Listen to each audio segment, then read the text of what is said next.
Jumlah muslim di Australia mengalami peningkatan. Semakin banyaknya muslim di negeri kanguru itu secara otomatis menghajatkan adanya masjid-masjid baru.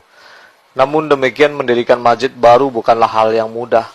Maka membeli gereja untuk dialihfungsikan menjadi masjid menjadi salah satu solusi di negara persemakmuran itu.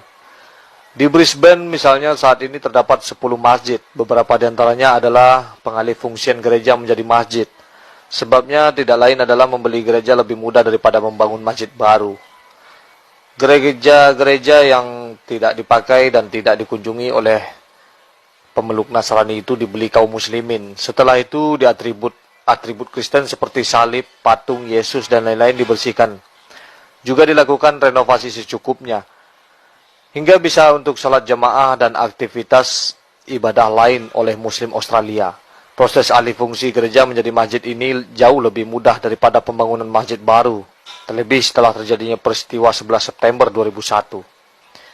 Ketua Program Pembangunan Masjid Algestar Brisbane, Abdul Rahman Din, menyatakan bahwa proses pembangunan masjid baru terkendala oleh keberatan sebagian masyarakat yang kurang memahami Islam sehingga perizinan pendiriannya mengalami kesulitan. Yang dikhawatirkan mereka biasanya soal parkir.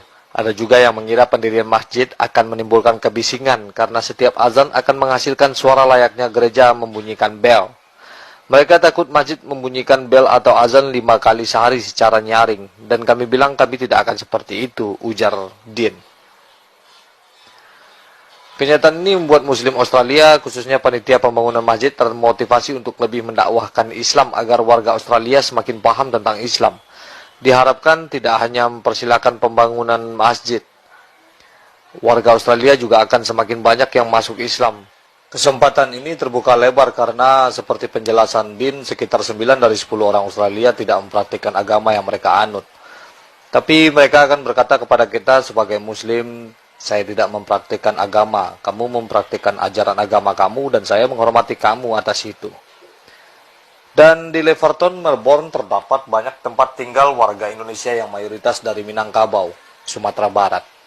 Sehingga ada satu buah persatuan perantau dari Sulit Air Kabupaten Solo, Sumatera Barat. Mereka membuat persatuan yang diberi nama Sulit Air Sepakat atau SAS di Melbourne, Australia. Sebagian profesi mereka adalah pebisnis. Pebisnis properti asal Minangkabau ini dapat membeli sebuah gereja dan pekarangannya dengan harga $630.000. Bahkan harga pekarangan gereja itu saja setelah diolah dan dijual hasilnya melebihi dari keseluruhan nilai modal yang dibayarkan. Gereja itu kemudian dijadikan tempat ibadah umat Islam yang fungsinya persis seperti masjid. Maklum kalau hanya izin rumah ibadah saja bisa dipakai untuk semua agama dan kepercayaan. Sehingga untuk mengantisipasi dan agar lebih luas cakupan aktivitasnya maka diubah izinnya menjadi masjid. Masjid Sulit Air Sepakat kini menjadi tempat pusat aktivitas keagamaan Islam seperti salat Jumat, tarawih, pendidikan Al-Quran, taman kanak-kanak, latihan kesenian dan kebudayaan, dan aktivitas perkumpulan Indonesia lainnya. Di Melbourne mengutamakan keteraturan dari persoalan agama.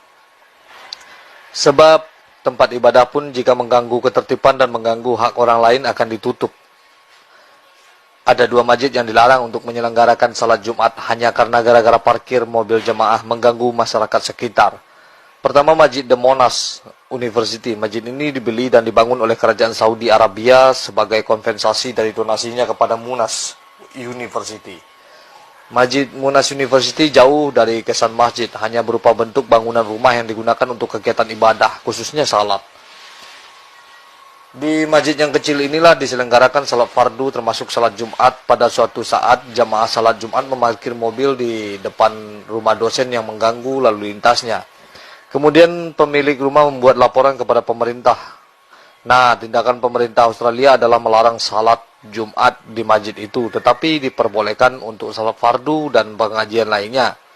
Kemudian pelaksanaan salat Jumat dilaksanakan di lapangan bola basket dengan cara menyewa setiap hari Jumat. Kedua masjid komunitas muslim di Indonesia di Westall, Australia. Masjid ini dibeli dari hasil sumbangan warga muslim Indonesia di Australia untuk kegiatan keislaman termasuk salat Jumat. Pada suatu saat pelaksanaan salat Jumat dihadiri tidak hanya warga Indonesia tapi juga warga India, Bangladesh dan lainnya. sehingga jamaah membludak dan memarkir mobil di depan toko yang berada di sebelah Masjid Westall. Pemilik toko protes karena pelaksanaan salat Jumat mengganggu pelanggannya, lalu ia melaporkan hal itu ke polisi.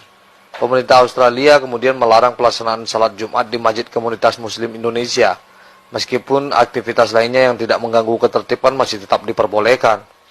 Umat Muslim di Albury sangat sedikit, tetapi mereka semangatnya tinggi untuk menjalankan agamanya. Tidak ada masjid khusus di Albury untuk menjalankan kewajiban salat Jumat. Namun semangat itulah yang membuat kreatif warga Muslim yang menyewa tempat tinggal di pinggir jalan raya dan bagian depannya memanjang seperti toko, merelakan bagian depannya itu digunakan untuk ibadah salat Jumat dan salat tarawih. Ketika jumlah jemaah salat Jumat melebihi kapasitas ruangan, ia rela membuka sekat pembatas ruangan itu agar lebih besar. Bahkan pintu kamarnya sendiri dibuka untuk dipakai aktivitas salat agar jemaah tidak meluber keluar ruangan. Jemaah tempat ibadah ini adalah umat Muslim asal dari beberapa negara yang sedang belajar atau bekerja di Albury. Semoga masjid yang didirikan oleh Sulit Ais Sepakar ini tidak seperti masjid yang ditutup di daerah Australia itu. Semoga jaya orang Minangkabau membuka peradaban Muslim di Australia. Amin.